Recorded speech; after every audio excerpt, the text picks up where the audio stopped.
OK, correction de la fiche d'activité 1,5, le carré de Punnett. Première question, détermine le phénotype pour chaque génotype de SpongeBob. Alors, on a ici les génotypes possibles.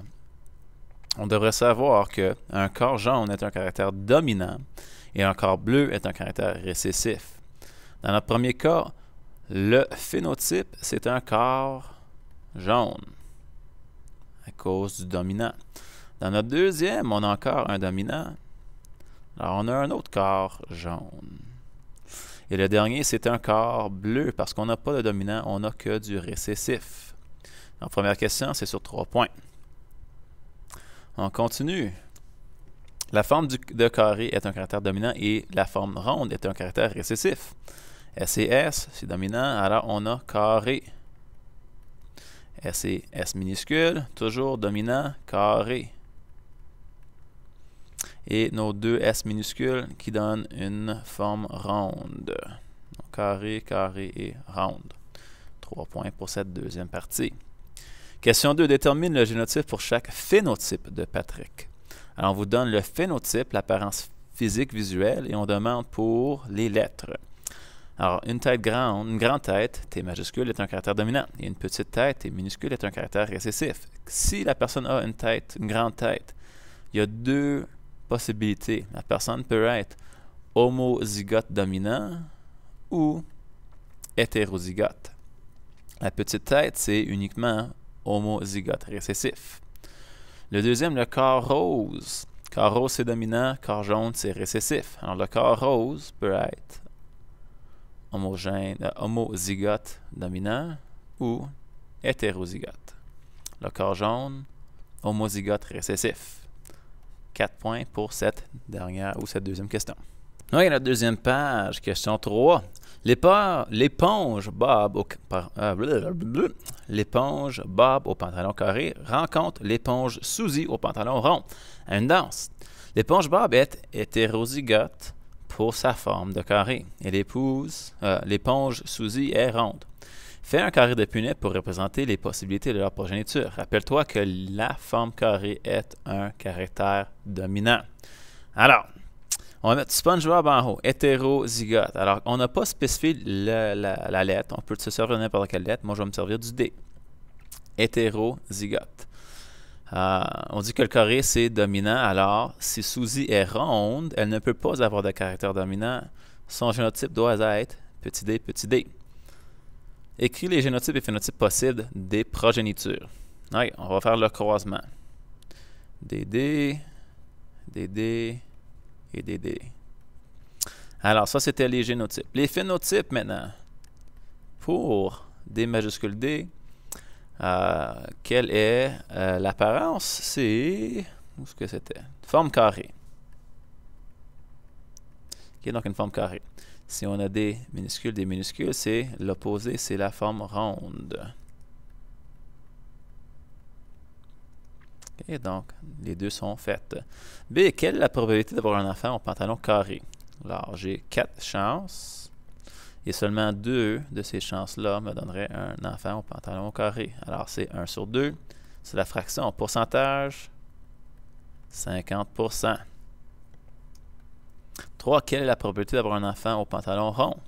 Toujours 4 possibilités. Et 2 de ces possibilités vont me donner un enfant au pantalon rond. Donc, 2 sur 4 se réduit à 1 sur 2, qui est aussi 50%. Bing, bing. Au total, on va accorder 2 points pour la première partie, 2 points pour cette question-là, donc fraction et pourcentage. Et pour la troisième partie, fraction, pourcentage, 2 autres points. Au total, 6 points pour la question 3. Question 4. Patrick rencontre Patty à la danse. Les deux sont hétérozygotes pour le corps rose. Rappelle-toi que la couleur rose est un caractère dominant. Fais un carré de Punnett pour représenter les possibilités de leur progéniture. Alors, le rose, R majuscule. Alors, voici Patrick. Et voilà Patty. Écris les génotypes et les phénotypes possibles des progénitures. Donc, on va faire le croisement. R, et cela. Alors, ça, c'est les génotypes. Les phénotypes maintenant. OK, ça, c'est le corps rose.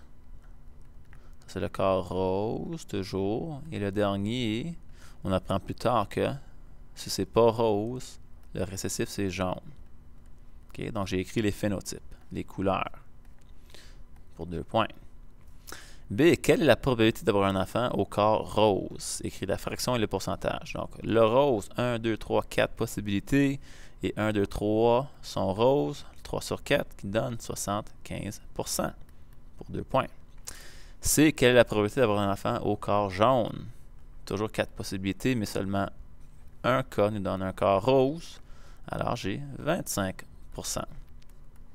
sur 2. Question vaut 6 points. OK, question 5. Tous les membres de la famille Squidward ont la peau bleue pâle. Cette couleur est un caractère dominant. Les membres de la famille se vantent d'être de sang pur. Récemment, Squidward a marié une jolie fille ayant la peau verte pâle, ce qui est un caractère récessif. Alors le vert récessif. Fait un carré de Punnett pour représenter les possibilités des enfants de ces deux parents. Utilise B pour représenter le caractère dominant et B minuscule pour représenter le caractère récessif. Alors, à noter, quand on parle de sang pur, ça veut dire que tout le monde dans la famille a toujours le caractère bleu pâle. Alors, pour que ce soit le cas, on doit avoir une situation homozygote dominante. Alors, Squidward, on va le mettre ici. Et sa jolie petite fille, ou sa fille, c'est la jolie fille, a une peau verte pâle qui doit être homozygote récessif. Les croisements possibles. Bingo. Alors, les génotypes sont faits. Les phénotypes. BB minuscule nous donne une peau bleue pâle. Pour 2 points. Quelle est la probabilité d'avoir un enfant avec la peau bleue pâle? Bien, 4 sur 4. Donc, il y a 100% chance d'avoir un enfant avec la peau bleu pâle. Quelle est la probabilité d'avoir un enfant avec la peau vert pâle? 0 sur 4. Et donc 0%. Et D. Est-ce que les progénitures sont de sang pur? Explique dans une phrase complète. Alors, est-ce qu'on a des situations où on obtient des enfants BB? Non.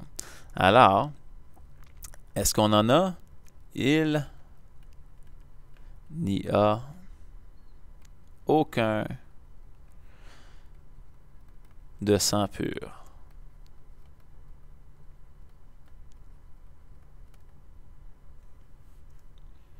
Et au total, on a 1, 2, 3, 4, 5, 6, 7. La question 5 sur 7 points. Question 6. Un des fils de Squidward est hétérozygote pour la couleur bleu pâle. Et il marie une fille qui est aussi hétérozygote pour la couleur bleu pâle. Fait un carré de Punnett pour représenter les possibilités des enfants de ces deux parents. C'était. OK. Alors, Squidward, on va le mettre en haut ici. Bleu pâle, pas bleu pâle, hétérozygote, comme ça. Et il a marié quelqu'un qui est aussi hétérozygote. Fait les génotypes. Donc, on va compléter le carré et on obtient ceci. Bingo. Les phénotypes maintenant. Si c'est BB, c'est bleu. Si c'est BB minuscule, c'est bleu. Et si c'est B minuscule, c'est vert. Donc voilà les phénotypes.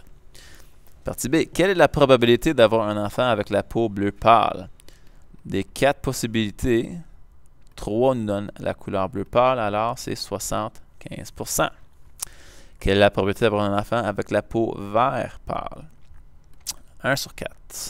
Ce cas-ci, qui donne une chance sur 4, 25%. Bing, bing. D. Quelle est la probabilité d'avoir un enfant au sang pur? Écrit la fraction et le pourcentage. Le seul instant où on a un enfant au sang pur, c'est celui-ci, B majuscule, B majuscule. Alors, 1 sur 4, qui nous donne 25%. Bing, bing. 1, 2, 3, 4, 5, 6, 7, 8. La question 6 vaut 8 points. La question 7. Monsieur Krabs et son épouse viennent d'avoir un enfant qui s'appelle Petit Krabby.